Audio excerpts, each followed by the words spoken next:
Pemirsa, gemerlang pariwisata telah redup akibat pandemi. Hal ini membuat masyarakat beralih ke sektor lain. Momentum tersebut diharapkan bisa membangkitkan budaya bertani krama Bali yang mulai ditinggalkan.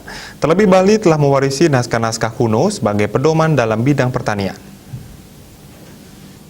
Memaksa masyarakat kembali mengembangkan bidang pertanian untuk bertahan hidup, membumikan budaya tani juga telah diupayakan oleh Pemprov Bali melalui visi Nangun Satkerti Loko Bali, memberikan ruang bagi masing-masing daerah dan masyarakat untuk kembali lagi melirik pertanian.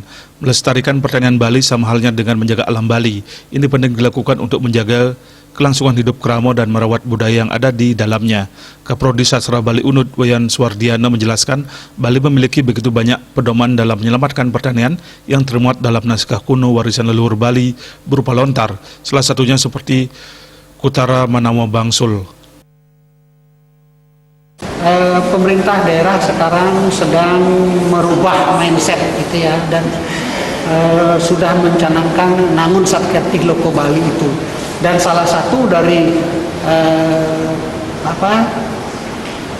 tujuan utamanya adalah mengembalikan Bali itu sebagai pusat, salah satunya pusat kebudayaan, dan kebudayaan itu salah satunya adalah budaya bertani.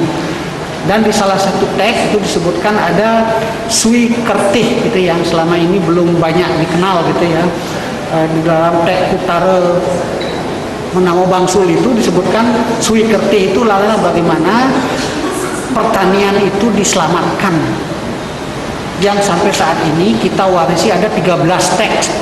Ada 13 teks tentang bagaimana menjaga, merawat dunia pertanian itu.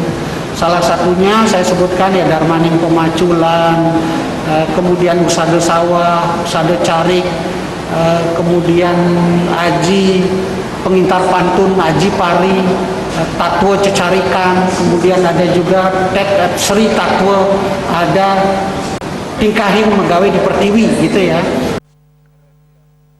Bali tidak kekurangan pengetahuan lokal sebagai penuntun dalam membangkitkan budaya bertani krama. Hanya saja masyarakat belum mampu mengimplementasikan kekayaan intelektual leluhur Bali terdahulu. Meski demikian, di masa pandemi sekarang diharapkan sebagai titik pemantik untuk membangun kesadaran bertani berpedoman pada kearifan lokal Bali.